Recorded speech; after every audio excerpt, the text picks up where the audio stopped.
অর্থাৎ তুমি দেখবা অনেক বেশি খাওয়া হয়ে গেলে কিন্তু পড়ালেখা করা অনেক কঠিন হয়ে যায়। ওই আজান দিয়ে নামাজ পড়ে ঘুমাবো, অর্থাৎ আমার ব্রেইনটা একটু ডিফারেন্টলি আমি নিজেকে অ্যালগোরিদম দিতাম। জোহর থেকে আসরে রোজায় ধরা শুরু করে, আসর থেকে মাগরিবের মাঝখানে চাইলেও স্ট্রেংথের ভূমিকা নাই, কারণ ইফতারের প্রিপারেশনের একটা ব্যাপার আছে। অর্থাৎ বাই ডিফল্ট এই মাসটা আমাদের জীবনে সব থেকে বেশি ইফেক্ট ফেলার মতো একটা মাস হওয়ার কথা। রমজানের আগে কিভাবে কি কি ঠিক করলে একটা 100% ইফেক্টিভ রামাদান মান্থ পাওয়া যায় সেটা নিয়ে আমরা আজকে কথাবার্তা বলবো। আসসালামু আলাইকুম।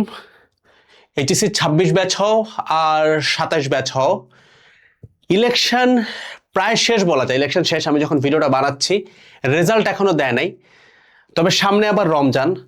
তো যারা এইচএসসি 26 কিংবা 27 ব্যাচ আছে, আমরা স্টুডেন্টের পার্সপেক্টিভে যখন আমি নিজেকে নিয়ে যাই, আমি বুঝি যে আমাকে পড়তে হবে, পড়া শুরু করতে হবে। অ্যান্ড আমি যখন ভিডিওটা বানাচ্ছি, আমি তোমাদের যতগুলো কমেন্ট দেখি, মেসেজ দেখি, সেই অনুযায়ী বানাচ্ছি যে তোমরা এখনই পড়াশোনা শুরু করতে চাচ্ছ। দ্যাটস কোয়াইট গুড, খারাপ কিছু না। কারণ ইলেকশনের অ্যারোমাটা শেষ হয়ে যাওয়ার পরপরই সামনে রমজান আসে। তো আমরা আজকের এই ভিডিওটাতে রমজানে কিভাবে একটা 100% রামাদানের একটা 100% বেস্ট রুটিন ক্রিয়েট করা যায় সেটা নিয়ে কথাবার্তা বলবো। তুমি যদি এইচএসসি 26 ব্যাচ হও, সেটার জন্য ডেডিকেটেড আলাদা ভিডিও ডেসক্রিপশন বক্সে দেওয়া আছে।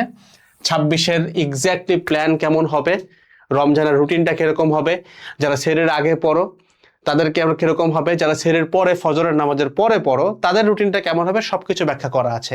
অনুরূপ জিনিস আমি অবশ্যই এইচএসসি 27 ব্যাচকে নিয়েও বানায় রাখছি। ডেসক্রিপশন বক্সে এবং কমেন্ট সেকশনে দুইটা ভিডিওর লিঙ্কই সবার জন্য ওপেন করে দেওয়া আছে, ভিডিও দুইটা দেখে আসবা। একদম রিসেন্টলি রেকর্ড করা ভিডিও। তবে একটা কথা আছে, তুমি একটু রিলেট করো, ওই ভিডিওগুলো দেখার আগে একটু বুঝো। ওই ধরনের ভিডিও তোমরা কিন্তু দেখবা, এমনিই দেখবা, বাট একটা জিনিস চিন্তা করো, লাস্ট কোন রমজান তোমার 100% ইফেক্টিভ হয়েছে সেটা কি তোমার মনে আছে? দেখো, মহান আল্লাহ দাবি করেছেন যে রামাদান হচ্ছে সব থেকে বেস্ট মান্থ। অর্থাৎ বাই ডিফল্ট এই মাসটা আমাদের জীবনে সব থেকে বেশি ইফেক্ট ফেলার মতো একটা মাস হওয়ার কথা। কিন্তু আমরা যদি আমাদের সিনারিওগুলো চিন্তা করি, কোনো একটা কারণে দেখা যায় যে 10 রমজান 15 রমজান চলে গেছে, বাট স্টিল তার লাইফে কোনো পরিবর্তন আসে নাই, তার পড়ালেখার ইমপ্রুভমেন্ট হয় নাই। বাট আমি আজকে এই ভিডিওটাতে কথা দিয়ে বলতে পারি যে এই ভিডিওটাতে আমি তোমাকে একটা রুটিন বানানো শিখাবো, যে কিভাবে রুটিন চিন্তা করতে হয় এবং রমজানের আগে কিভাবে কি কি ঠিক করলে একটা 100% ইফেক্টিভ রামাদান মান্থ পাওয়া যায় সেটা নিয়ে আমরা আজকে কথাবার্তা বলবো। আমি বলতেছি যে আমি ভিডিওটা বানানো ডিজার্ভ করতে পারি, এটা আমার ভিতর থেকে আসে, কারণ আমার লাইফে আমি যতগুলো রামাদান, বিশেষ করে তোমাদের মতো স্টুডেন্ট লাইফগুলোতে পাইছি, প্রত্যেকটা আলহামদুলিল্লাহ সব থেকে বেশি ইফেক্টিভ হয়েছে। ইভেন আমার এইটাও দেখা গেছে যে টোটাল বছরে যা পড়ছি তার প্রায় অর্ধেকেরও বেশি পড়া আমি 1 মাস রামাদানে পড়তে পারছি। সো প্ল্যানগুলো এক্স্যাক্টলি আমি তোমার সাথে আজকে এই ভিডিওটাতে শেয়ার করব। তুমি 26 ব্যাচ হও, তুমি এইচএসসি 27 ব্যাচ হও, যেই ব্যাচে হও না কেন ভিডিওটা পুরাটা দেখবা। আর ডেডিকেটেড ভিডিওগুলো এই ভিডিওটা শেষ করার পরে দেখবা, কারণ এই ডেডিকেটেড ভিডিওগুলো হচ্ছে তোমার ডিরেক্টলি রুটিনটা, আর কি, যে রুটিনটা তোমার এক্স্যাক্টলি কেমন সেটা। আর এখন যে ভিডিওটা বানাচ্ছি সেটা হচ্ছে তোমাকে বাস্তবতাটা তুলে ধরবো, যে রমাদানের আগের এই 5 দিন 6 দিন 7 দিন কিভাবে নিজেকে প্রস্তুত করলে 100% ভাবে রমাদানে একটা বেস্ট রুটিন ফলো করা যায়। তো চলো আমরা একটু থিওরিটিক্যাল কথাবার্তাগুলো বোঝার চেষ্টা করি। রমাদানের ঘটনাটা আসলে কি ঘটে, তুমি নিজে আমার সাথে আগে আগে এই কথাটাতে রিলেট করবা যে আসলে ভাই তুমি এটা করো কিনা। তো বেসিক্যালি আমি নর্মালি তোমাকে বলি, রমাদান মাস আসলে না খেয়ে পড়ার একটা প্রবণতা সবার মধ্যে থাকে। অনেকে আছে না খেয়ে পড়তে পারে না দেখে সেহরির আগে পড়ে ফেলে।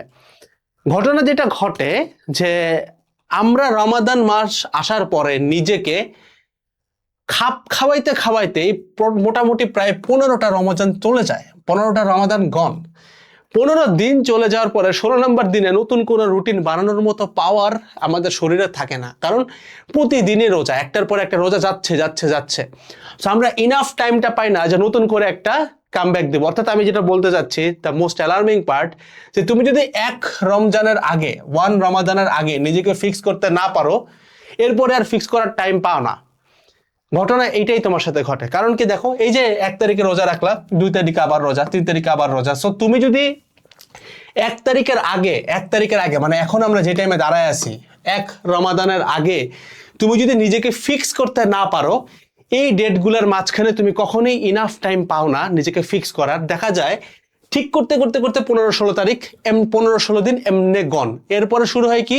এরপরে শুরু হয় ঈদের একটা আমেজ। ঈদের আমেজের মধ্যে চাইলেও পড়ালেখা করা যায় না। অর্থাৎ এতটুকু যতটুকু আমি তোমাকে বললাম, এখান থেকে একটা টেক অ্যাওয়ে তুমি নিতে পারো যে ভাই আমি যদি নিজেকে ফিক্স করতে চাই এবং রমাদানটাকে 100% ইফেক্টিভ করতে চাই, তাহলে আমাকে রমাদান মাস শুরু হওয়ার আগে থেকে কিছু অভ্যাস নিজের মধ্যে তৈরি করতে হবে। আগে এতটুকু ঈমান নিতে হবে যে রমাদান মাস, যারা বলে, অনেকে চিন্তা করে যে রমাদানে পড়াশোনা হয় না, সম্পূর্ণ মিথ্যা এবং একটা ভুল ধারণা। কারণ মহান আল্লাহ সৃষ্টিকর্তা নিজে এটা ক্লেম করছেন যে রমাদান সব থেকে বেশি ইফেক্টিভ মান্থ। সেখানে একটা সৃষ্টি হয়ে যদি আমি বলি যেটা আমার কাজে আসে না, তাহলে এখানে আমি কিছু ভুল করতেছি। ভুলটা কি আসলে আমরা এটা একটা একটা করে ধরি, বাট এটা একটু মাথায় রাখবা। ভিডিওটা তুমি যত আগে দেখতেছো, যত আগে থেকে সামনে যে অভ্যাসগুলো আমি তোমাকে বলবো সেটার উপরে তুমি কাজ করতে পারবা, তত সহজ হবে। কারণ রমাদান একবার শুরু হয়ে গেলে তখন কিন্তু আর চেঞ্জ করার সময় পাবা না। কারণ একটার পর একটা রমাদান রোজা আর আসতে থাকবে, শেষ হবে না। শেষ হওয়ার দিকে গেলে ঈদ চলে আসবে, তো পুরো একটা মাস কিন্তু নষ্ট হয়ে যাবে। যেই মাসটা তুমি সব থেকে বেশি কাজে লাগাইতে পারতা, সেই মাসটা কিন্তু হাতের থেকে চলে যাবে। আরো একটা বছর অপেক্ষা করা লাগবে এই মাসটা পাওয়ার জন্য, যেটা আমাদের জন্য ফিজিবল না। কিন্তু আসলে আমরা প্রবলেমগুলো দেখি, আগে একটু টাইমলাইন চিন্তা করি। মনে করো আমাদের একটা সহজ সিস্টেম তোমাকে আমি বলি, সহজ সিস্টেম, এবং এটার মধ্যে মূল একটা সমস্যা লুকানো আছে। রমজান মাস আমাদের সিয়াম সাধনার মাস, কিন্তু এইখানে আমাদের আরো একটা মেইন গুরুত্বপূর্ণ কাজ আছে। সেটা কি ভাই? সেটা হচ্ছে নামাজ কিংবা সালাহ। নামাজটা আমরা কিভাবে দেখতেছি সেটা খুব ইম্পর্টেন্ট।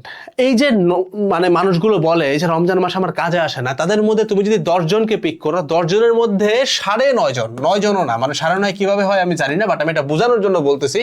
অর্থাৎ 10 জনের মধ্যে 10 জনই তুমি দেখবা যারা এই কমপ্লেইনটা করে যে রমজানে আমার কাজকর্ম হয় না বা পড়ালেখা হয় না, তাদের মধ্যে মেজরিটি মানুষ নামাজ পড়ে না, শুধু রোজা রাখে। এবং নামাজ পড়লে সে শুধুমাত্র তারাবিহ সালাত পড়ে, আর কিছু পড়ে না। এখন জিনিসটা বুঝতে হবে, তুমি যদি ফরজ বাদ দিয়ে দেন তুমি মানে লাইফস্টাইল রেখে দেন তুমি যদি ভালো কিছু করতে চাও, পসিবল না। তারাবিহ নামাজ তুমি তখন পড়ার জন্য এলিজিবল যখন তুমি ফরজ নামাজ পড়ো ভাই। মানে তুমি যদি এখান থেকে একটা বেনিফিট পাইতে চাও, তোমাকে নামাজ পড়তে হবে। তাহলে প্রথম যে অভ্যাসটা আমাদেরকে বুঝতে হবে সেটা হচ্ছে নামাজ বেসড রুটিন। এখন থেকে এই ফরজ কাজটাতে আমাদের নামতে হবে।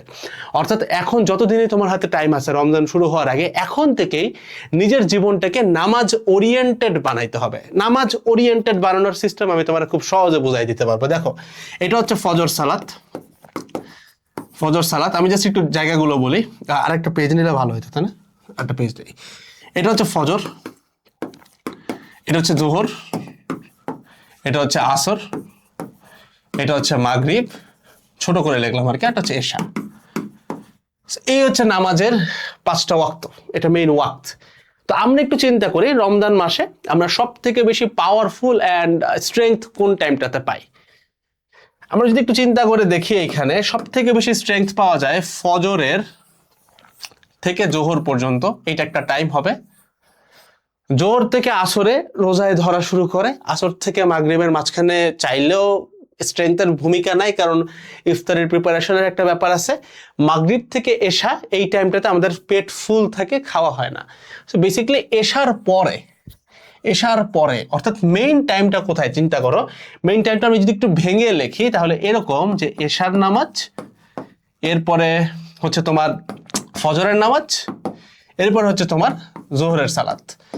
এই 3টা টাইম আমরা সব থেকে বেশি ইফেক্টিভ থাকি। একটু মিলায় নেওয়ার চেষ্টা করো। এশার নামাজের পরে তারাবির নামাজ পড়ে আসার পরে দেন যারা রাত জাগো, একদম সেহেরি পর্যন্ত রাত জাগো, ফজর পর্যন্ত রাত জাগো, এই টাইমটা একটা দল রাত জাগে।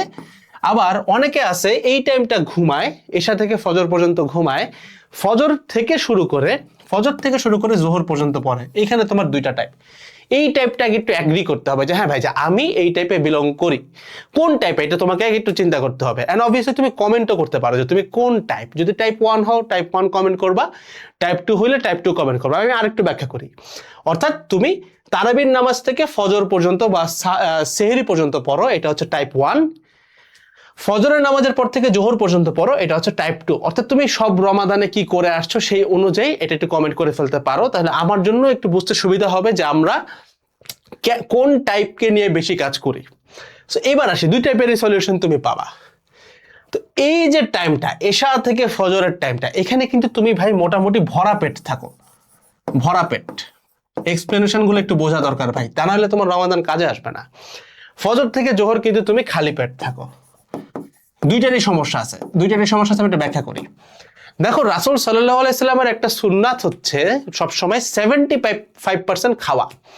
অর্থাৎ এটা আমি এভাবে ফলো করি, সেটা হচ্ছে খাওয়ার একটা পর্যায়ে আমি একটু চিন্তা করি যে আমি কি এখন উঠে একটা দৌড় দিতে পারবো।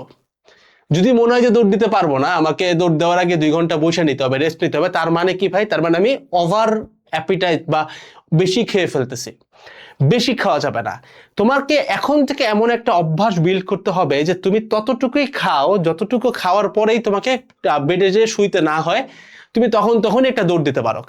খাবারের পরে দৌড়াদৌড়ি করাটা আইডিয়াল না, বাট তোমার এই সক্ষমতা থাকতে হবে যে হুট করে বাবা বললো যে এই জিনিসটা একটু নিয়ে আয়, তুমি যেন নিচে যেয়ে আনতে পারো।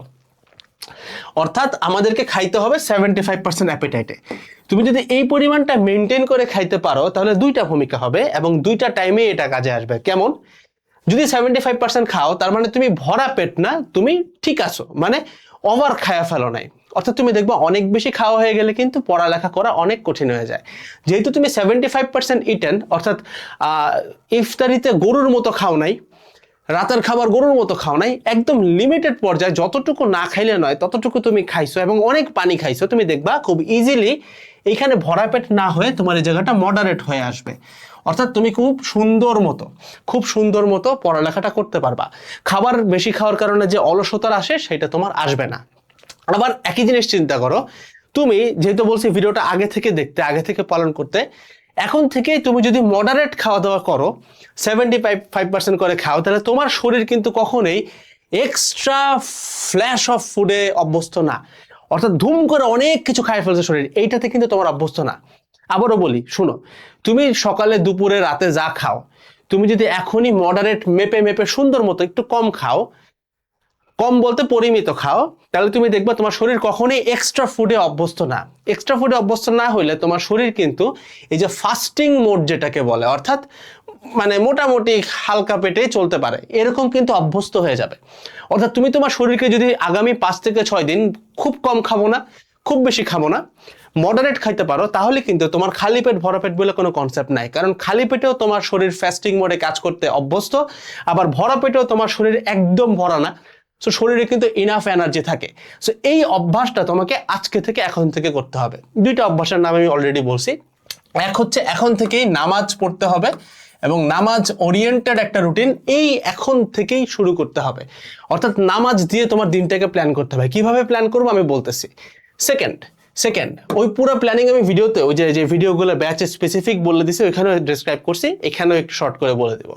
প্রথমত নামাজ ফিক্স করতে হবে। 2 হচ্ছে খাদ্যাভ্যাস চেঞ্জ করতে হবে। খাদ্যাভ্যাস চেঞ্জ না করলে বস তুমি কোনোভাবেই এইটা ঠিক করতে পারবা না।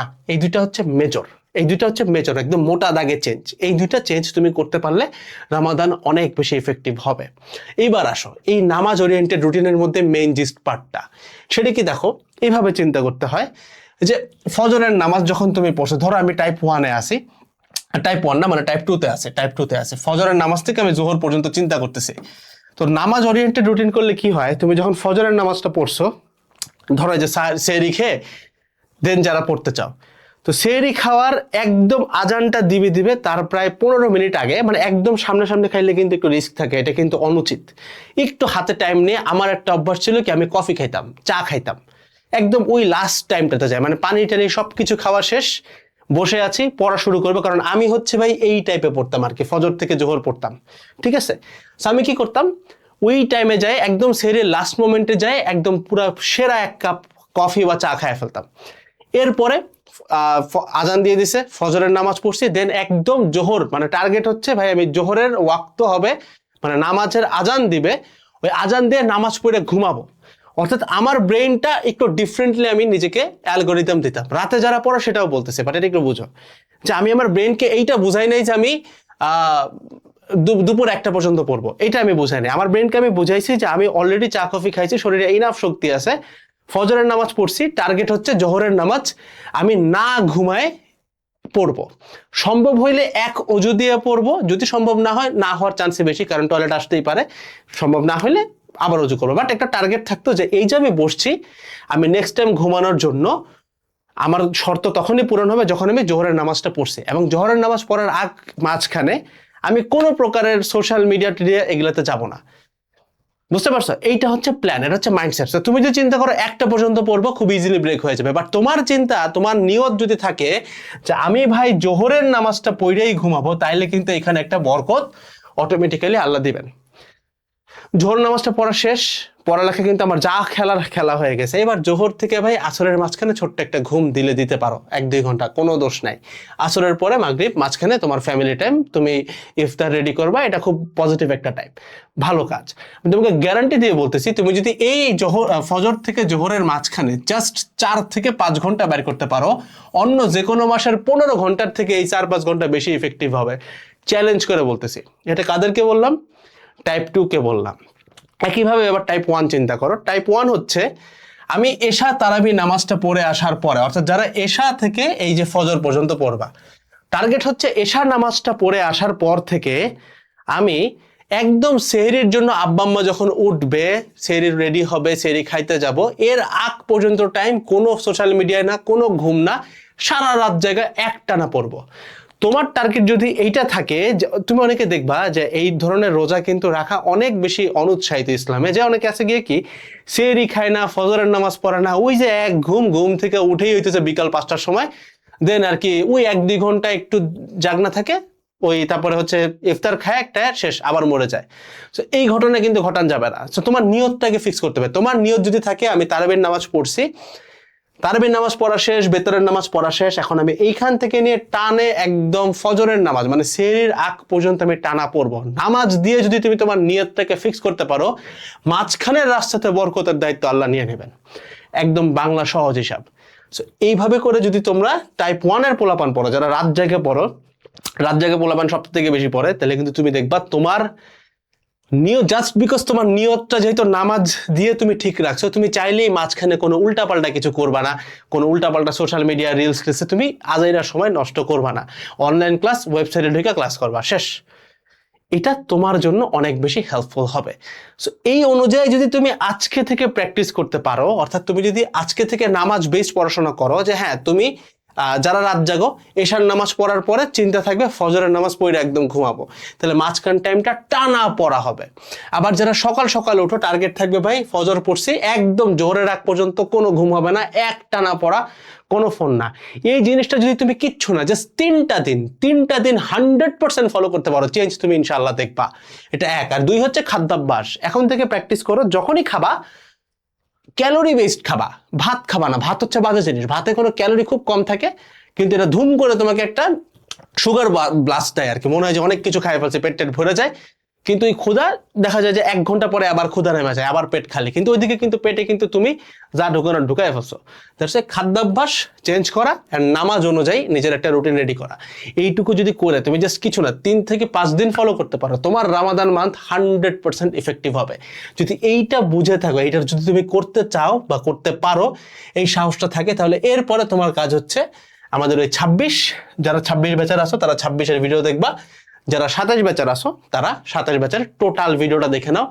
অন্য কেউ দেখার আগে তুমি এটা দেখো, তুমি অনেক আগে থেকে ওই রুটিন অনুযায়ী তাহলে এখন প্র্যাকটিসটা করতে পারবে। তাহলে দেখবা রামাদান মান্থ আল্লাহ যেরকম করে ক্লেম করছেন যে দ্যাটস দ্য বেস্ট মান্থ, সেটার তুমি এক্স্যাক্টলি বারাকাটা ফিল করতে পারবা। That's all over the whole video. আসসালামু আলাইকুম সবাইকে, টাটা।